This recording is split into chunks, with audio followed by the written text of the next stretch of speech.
2, buckle my shoe.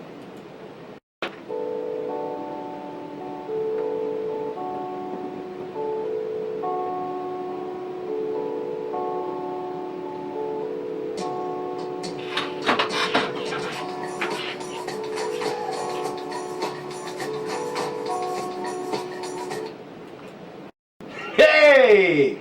Well, welcome everybody. Welcome to the Ohio Cannabis Institute Small Business Report. I'm your host, Fred Hanover, and we're excited to talk to you today a little bit about episode 2 of our Pick and Axe series. That's right, we discussed last time how way back when the gold rush, the real gold rush, back in the 1850s was taking place, a lot of the old miners were making some gold. Not a lot, I should say, maybe some of the old miners were finding some gold. A lot of them weren't, or maybe they weren't finding enough to really make their cash in for the rest of their life, kind of savings kind of thing, but they found enough to go and get a nice hotel room that night, and maybe a shave in the morning, and got their horse bedded down for the night, fed well. You know, that miner needs that kind of help. He needs those services. And that's what we're thinking about here doing for the cannabis industry, the medical cannabis industry in Ohio. That's right. You see, there are as we discussed last time, 4 major areas that the state is licensing people to be able to participate in the medical cannabis industry here in Ohio. Those 4 areas are growing or cultivating, testing, processing, and then selling or retail dispensaries. So we are limited in terms of how many people can actually participate, both in the number of licenses that are being offered and also in the cost of participation. If you don't have at least $1 million, it's probably not a good idea to get in this industry in Ohio right now. But there are still ways to get involved. And when I say get in the Ohio side of it, I mean the licensing side. And the Pick and Axe side, though, which is what we're talking about today, is really the side, I think, where most of the money is going to be made. If you think about the gold rush, a few of the miners made money, but all those town folks that serve the miners, they're the ones who really made the money.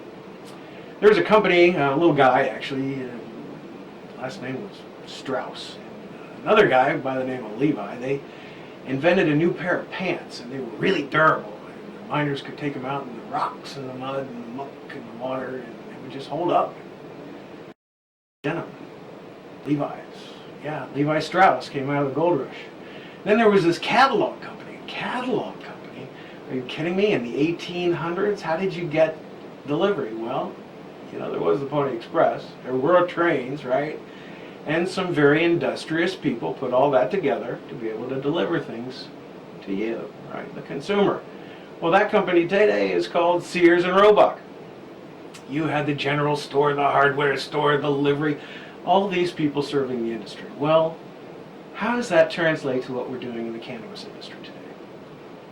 Episode 2 talks about the kinds of services that are going to revolve around employees and facilities.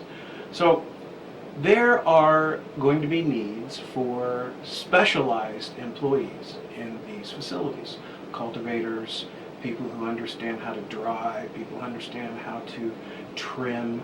There are a number of specialized jobs in the cultivating world, and somebody is going to need to be able to provide those people. Now, there are service companies now that lease employees or provide employees, but probably not too many of them are specializing in the cannabis industry. So this is a great opportunity if you are thinking of maybe getting into the personnel side of the business, or you're in personnel and always wanted to own your own business. Maybe this is a way where you can serve that niche. Another interesting need is going to be ground maintenance and ground grooming. You have to think about, these are multi-million-dollar facilities. I'm sure they're going to want them to look good, and so they're going to need those services.